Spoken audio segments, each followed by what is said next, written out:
The implication that educators do not actually use existing research to better their classrooms has often crossed my mind, as I find myself in a transient position as part researcher, part practitioner.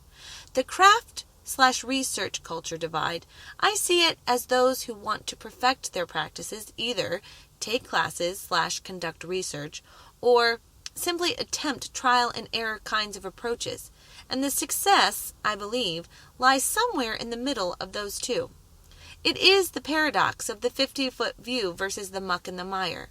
When sitting as a student among researchers, I sometimes feel like there is a lot of Monday morning quarterbacking in the sense that many researchers were once just practitioners themselves, and from the teacher's perspective, it could possibly feel as if they, meaning the researchers, have forgotten what it was like to live in the day-to-day of thinking on your feet, theory versus practice.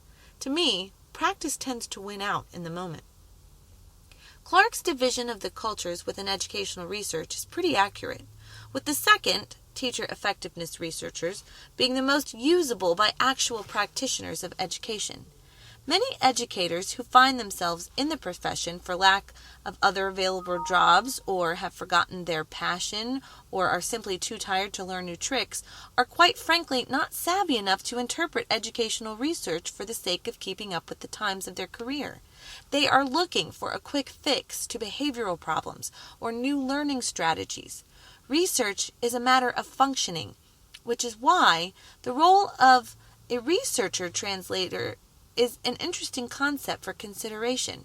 Helping practitioners read through the research jargon and apply the information in a helpful platform could be a real game changer for the two camps. Making research relatable and focused on specific topics with founded support for solutions is an avenue that might bridge the gap. This article was interesting, and as someone who is caught in that middle ground of having to read through research for class and then act as an active practitioner by day, I find myself far more in the know with education than many of my colleagues. And there is something to be said for the lack of knowledge in current field research and average teaching. So therefore, we must find a balance.